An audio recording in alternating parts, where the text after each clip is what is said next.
And thank you to your staff for putting on a wonderful conference, and to my fellow presenters. I've learned a lot, so I hope to teach you a few things. So I was going to show you something surprising, but my slide flashed up a few times, so this may not be a surprise to those of you who were here earlier. But audiobooks are booming. And here is the secret, because we are not new.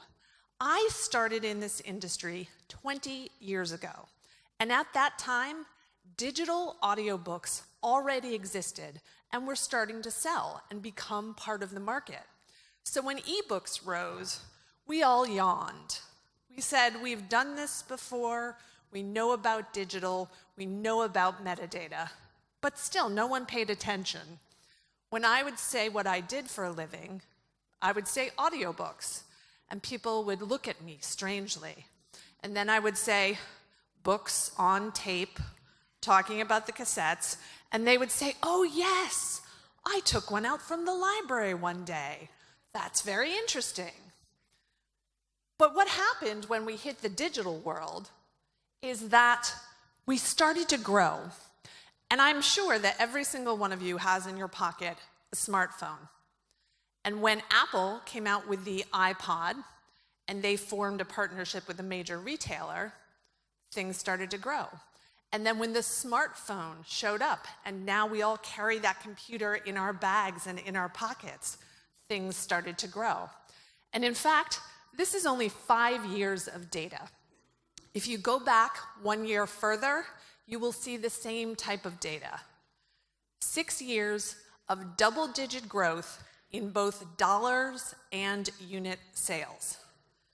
And even though it's 10 days early and I'm not supposed to tell you this, we finally completed our 2018 numbers, and we will show a 7th year of double-digit growth in dollars and units. And that doesn't mean in other years we were going down. It just means, yawn, we were not doing double-digit growth. It wasn't enough for us.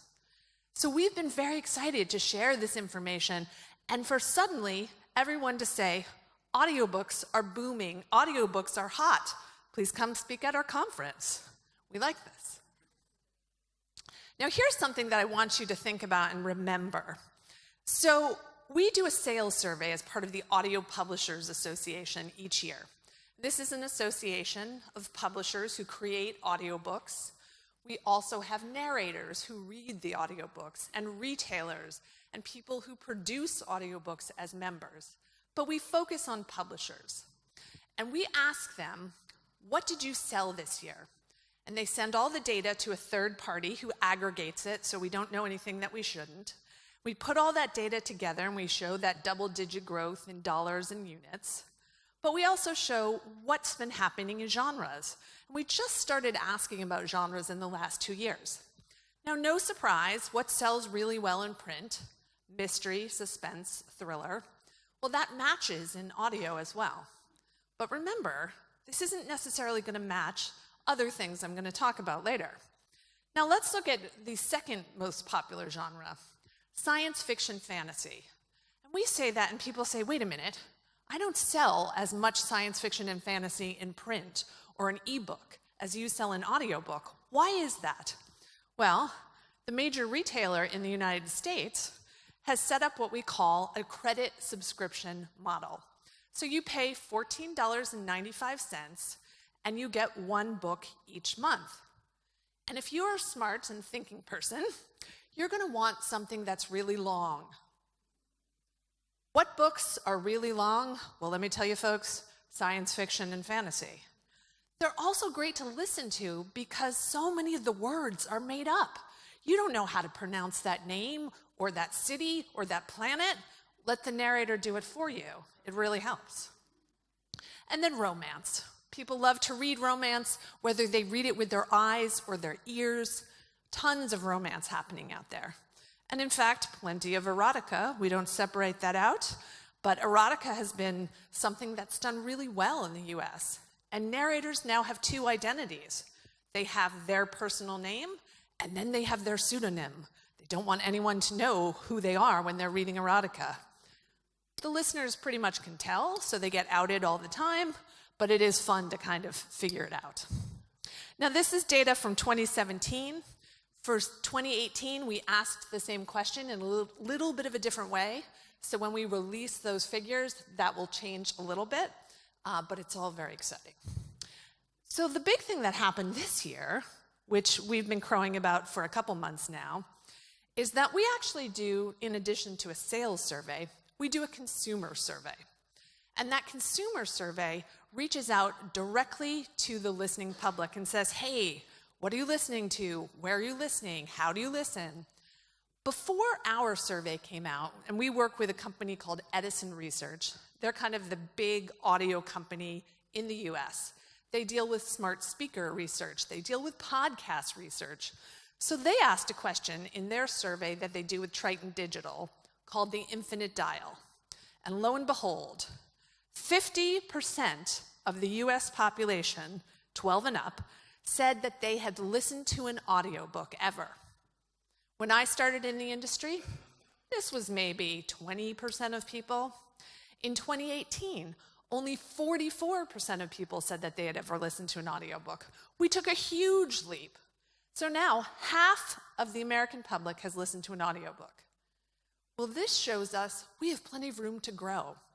The original listeners were people that were book readers, right? But that's only going to be a certain subset of the population. What this figure tells us is that we are starting to gather new listeners. Many of those are probably coming from podcasting. They like to listen. It's really kind of a gateway drug to move between podcasting and audiobooks. But it shows us we have more potential to continue this double-digit growth and keep us excited. What else did we see in our consumer survey? People are making new time to listen to audiobooks. That is pretty incredible. People, they only have so much time in a day. They've got Netflix, they've got Hulu, they've got all these platforms, they've got books to read, but they're making new time for audiobooks. Why is that? Well, of course, part of it's due to multitasking, but also part of it is due to the fact that when we get home at the end of the day and we've been on that tiny phone and we've been on that computer and we still want to be entertained, but we don't want to use our eyes, what's a great solution to that? Audiobooks. Between 2018 and 2019, the average number of audiobooks increased. It's nearly 7 audiobooks per year. And those that are frequent listeners, about 24% of the population that are listeners, have listened to 10 or more in a year. That's almost 1 per month.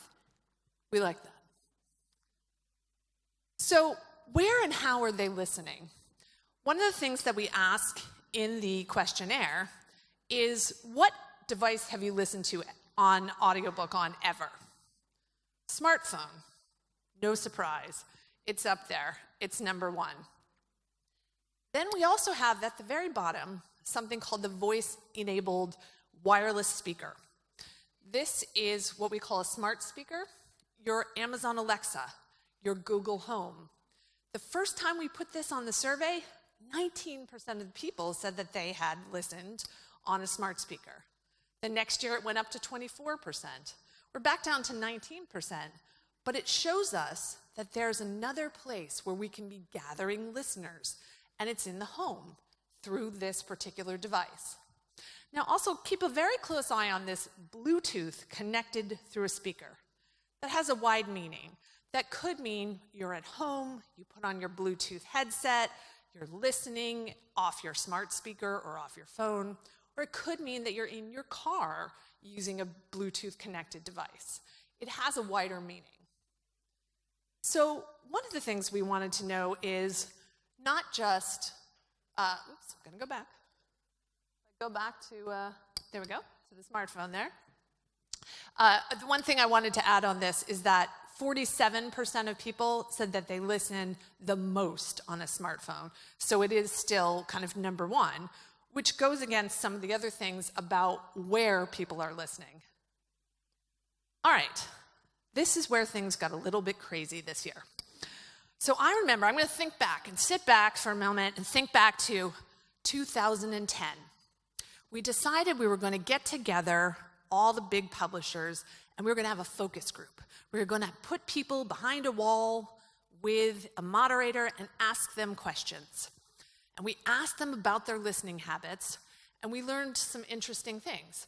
People who commute were picking books based on the length of their commute. That was a bit of a surprise. And the other surprise was that we kept hearing people say, I listen to relax, I listen to relax. Now, all of us behind the wall are multitasking when we're listening. We're driving, we're running, we're doing laundry. So we literally ignored the fact that people kept saying, I listen to relax. Cut forward 5 years. We put a question on our consumer survey, even though we'd ignored all those consumers 5 years ago, and we said, what do you do while you listen? And a huge number of people said, relax, just listen. And so we again said, I'm not so sure about that. I think you're in your car, I think you're driving, I think you're running. And the next year we said, what are you doing when you say listen to relax? And what did they all say? Nothing. They were doing nothing. And suddenly we thought, wait a minute, people are listening at home. We'd been ignoring it. We'd been thinking about putting things up on billboards and going to marathons and handing out download cards and all of that. And at home wasn't on our radar. But in our last 4 consumer surveys, at home has been up near the top. In fact, it's been number 1. In 2018, the number 1 place where people said they listened, because here they can say, yes, I listen in the vehicle, yes, I listen at home. But they said, 53% of them said, my number 1 place for listening is at home. And only 36% of people said the car. We were shocked. We didn't almost know what to do. So this year, when we asked those same questions, lo and behold, in the personal vehicle came up first. This is where most people said they were doing listening. We didn't know what to think. Why would that be? And then we, of course, asked that follow-up question, where do you listen the most? Well, this time, 45% of people said at home, but 41% of people said the car. Things had started to come back together. So what had changed? Well, we'll get to that in a minute. First of all, we've got to talk about that smart speaker. This is what's been driving that home growth, we think. In fact, 42% of audiobook listeners own a smart speaker. That's twice as much as the general population. So of course people are listening, but only 31% of those people say that they're listening on a smart speaker. So this is an opportunity. We've seen it. We've seen some Alexa skills coming out. We've seen library vendors being available on smart speakers. Things are starting to adapt. What changed? What suddenly made people say, oh, the car is number 1? It's those in-dash car systems. So now, when I get into my car, I don't have to put a CD player in, I don't have to put the CD in, I don't have to switch it out every hour, I don't have to worry about the MP3 CD ending up on the floor and getting scratched. I don't have to take my iPod and plug it in. I can sync my apps with this in-dash car system. And this is not well adapted in the US. There were only 15% of people in the US in 2018 who had one, and that rose 4% in 2019. But that 4% had a big impact on where people identified as their listening was happening. And here's why. 62% of those people who've got that in-dash player, they are listening to audiobooks on it. So again, we have to adapt. We have to think, okay, how can we be reaching these people on the car or in the car and thinking about marketing to them? Don't forget the people with the smart speaker, a lot more room for growth there. But if we can get more people to buy in-dash car players, hey, it looks like most of those are audiobook listeners. We'll take that. Now, one of the other key things that's been happening is that the age of the average listener has been going down. So I again celebrated my 20th anniversary in the industry, and when I started, the average listener was in their 50s. They were female. They were well educated. But they were in their 50s. It's not necessarily the most exciting market. But over the years, as we've gone into digital, we've started to see a shift. More men have been listening. It's much closer to 50-50 on the men and women now. But in the last few years, we started to see all the growth is coming in to the younger generations. 18 to 24 is growing very quickly with audiobook listening. Why is that? Well, we're back to thinking about podcasts. Someone starts a podcast. It's free. It's on their phone. They can listen to it. They enjoy the experience. They say, I want to listen to more audio because I can shut my eyes at the end of the day, not have to look at anything, because I can drive or multitask in some way. And so they're enjoying that audio experience, and they're sliding right over into audiobooks. In fact, people who listen to podcasts listen to twice as many audiobooks as audiobook listeners who don't listen to podcasts. So there's lots of symbiosis there. Over half of those that listen are under the age of 45. That's really great, and it gives us an opportunity to get a listener early and have a consumer of the product for years and years to come. And more importantly, those young people are having children. And what are they doing? They're introducing their children to audiobooks. In fact, many of these young people own smart speakers. One of the top 3 activities between 7 p.m. and 9 p.m. is listening to children's audiobooks. And from 9 p.m. to midnight, listening to adult audiobooks. Things you do, again, to power down, to relax.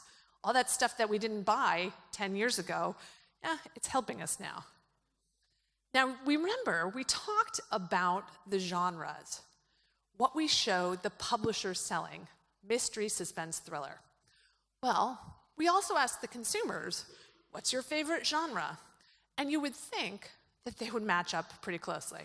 So yes, everybody says, oh, mystery, suspense, thriller, that's number 1. But then the second one is a nonfiction genre. History, memoir, biography. And we know that people really like those, but in general, we don't publish as much nonfiction in audio as fiction. It's been about 25%, and again, telling you before we released the information, but it rose to about 30% of sales being in nonfiction in 2018. So we're seeing a shift. And consumers are agreeing. They're saying, we really like these particular genres. Then there's the head scratcher. The third genre that consumers said they liked the most was humor. And I remember getting together with the publishers, and they said, we don't understand. We don't sell very much humor in audiobooks. Some joke books, sure, a couple of things like that, but really it's not that big. Why would everyone say humor? And what we realized is the consumer doesn't understand. We as publishers, we call certain books memoir, like Tina Fey's biography, Bossy Pants. It's a very, very funny and very, very well-selling book. The consumer thinks of it as humor, but we categorize it as memoir. So we don't align.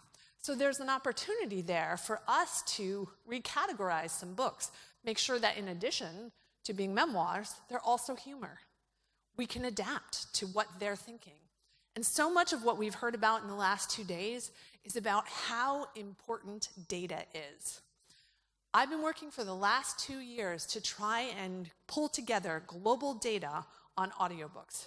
It's very, very difficult because no other association in the world polls their members and says, give us your sales data so that we can see what's happening. There are some other countries like the UK that do some consumer data and show some similar things. But in order to keep growing and to keep the story moving, you have to get press. And the best way for us to have gotten press these last few years is to collect the data and release the data. So that's what we're doing. Again, We repeat the figure, about half of the listeners also listening to podcasts in the last month. So we know these young listeners, these podcast listeners, hey, they seem to like humor. We should publish more of that.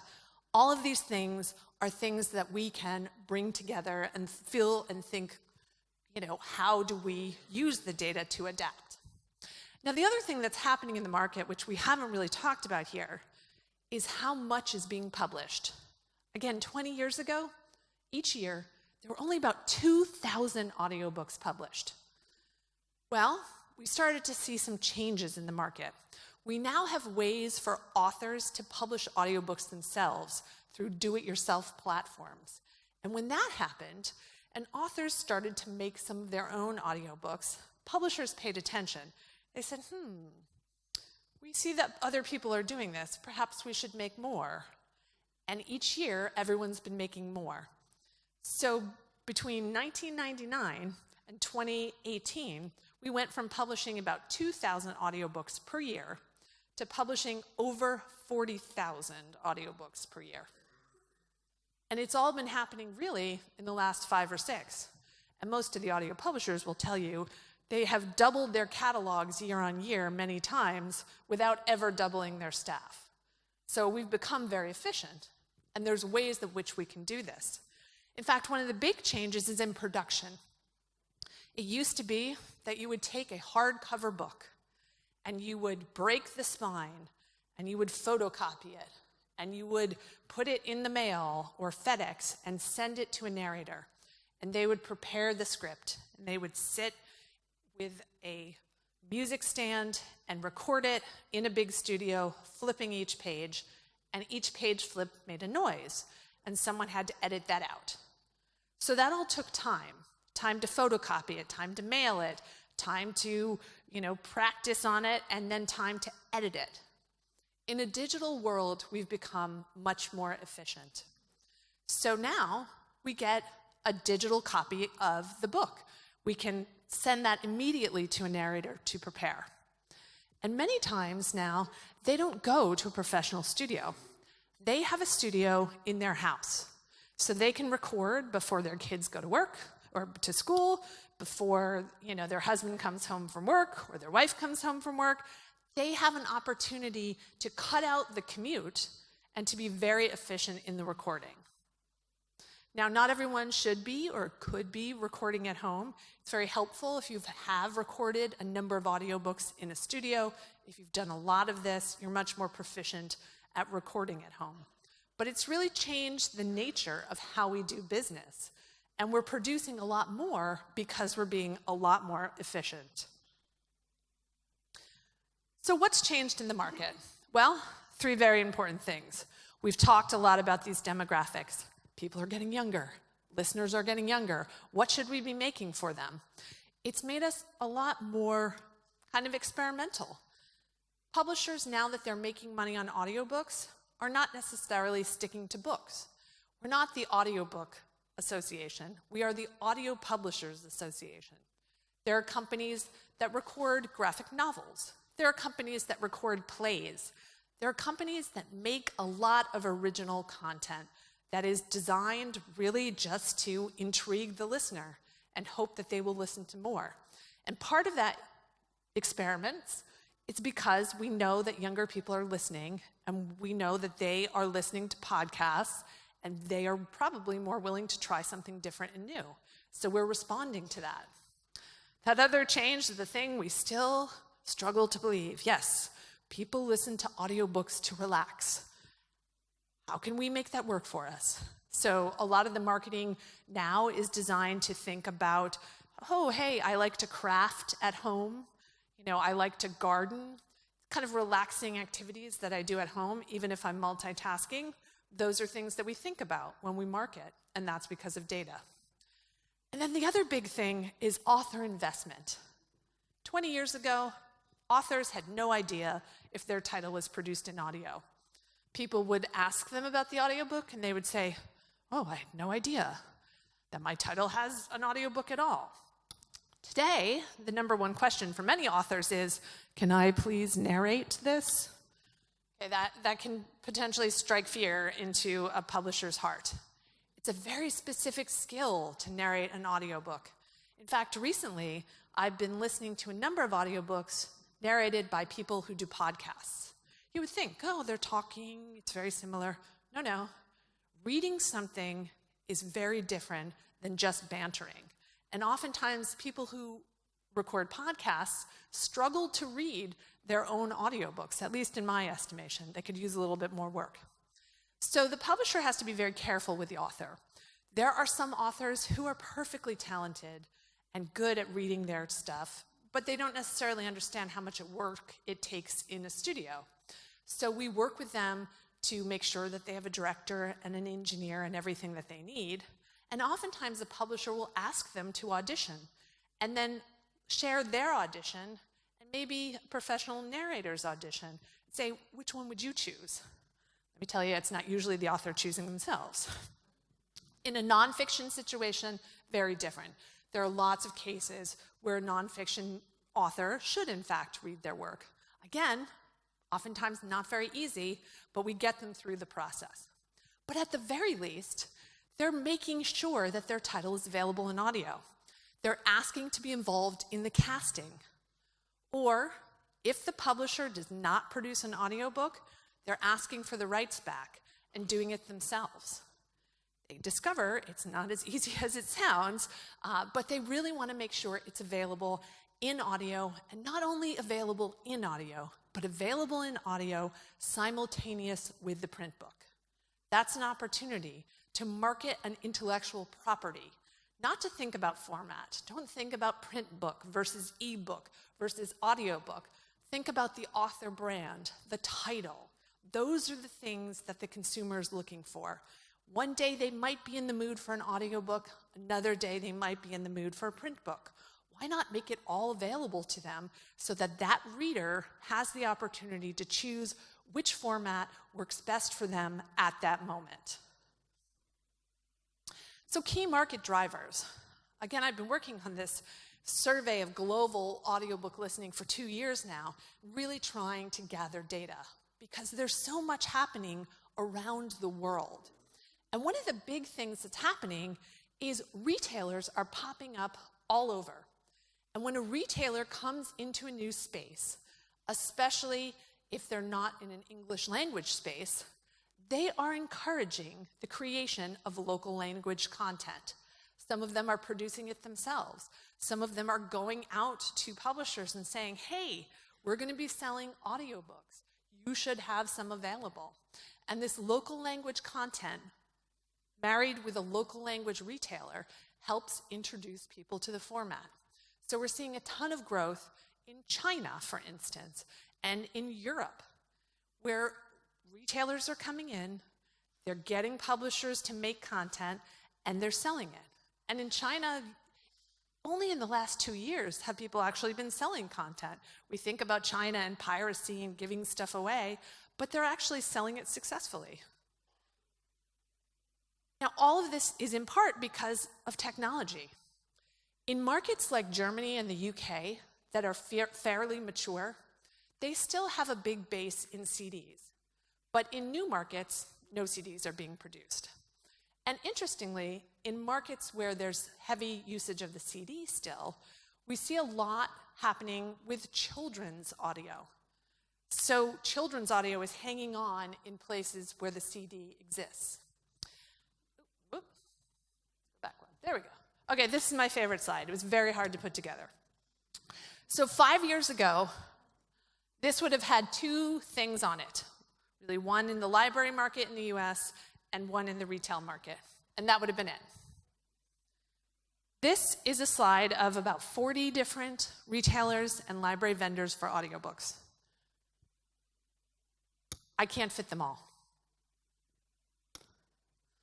So, children's market, safe space vendors. This is one of the things that we're seeing. Those markets where there are CDs hanging on, like Germany and the UK, they're holding on to children's listening a little bit more than we are in places like the US. It's very hard to send your child to Audible and say, hey, pick out an audiobook which you would like. and I have no idea if this joke is going to translate, but I will say The Cocky Rooster can be a children's book, or it can be erotica. So I'm never sure what to tell my 11-year-old. Go pick out The Cocky Rooster, but be careful. So we've seen a few, like Pinna and Epic in the US, that are focusing on children's materials with an emphasis on some audio materials or just audio. And I tell everyone, if you want to become a millionaire, you should probably develop a really good audio app for kids and start marketing it well. There's a big opportunity there. That digital transition has been tough for us because we're so used to being able to just hand our kid a CD, not worry about it. Now I can tell Alexa to play Winnie the Pooh, but when I leave the room, she can tell it to play The Cocky Rooster erotica, so she has a little bit more control. We also see that it's a tougher sell for children's in a digital world at retailers because it's short material. Remember, the consumer really likes those long books. And it's very hard for schools to access digital materials. They might not have great Wi-Fi, so they're struggling. So plenty of opportunity there. All right, so here we are in Argentina. I, of course, want to talk about the Spanish language market. So dostoses.com, which I'm sure many of you know Javier, he has done 2 Spanish surveys, one of which the APA helped him with a bit. So he saw in Spain and Latin America that in 2018, there was about 1,700 titles produced in Spanish. And in 2019, that's projected to be 2,300. And that's because there's, Spanish language retailers coming out in Spain and Mexico and all of these different places. But he wanted to know what was happening in the US market, so we go there in a minute. What was interesting when we looked at this is the Spanish language content that's being produced, about half of it is Castilian Spanish versus the more Latin American Spanish in 2018. But that started to shift. About 60% is going to be Latin American Spanish in 2019. I do love the fact that pretty much in whatever language you're in, crime and suspense is number one. And I've been hearing that and talking to people here. Nonfiction is doing really well in Latin America. The self-help genres, history biographies, and no matter what country you're in, romance and erotica. In the rest of the world, unlike the US, the subscription model is driving growth. But let's take a little look. Javier was very kind because we helped him a little bit with the US survey, and he's letting me talk about these 2 figures. He'll be releasing the full survey in September of 2019, so do look for it.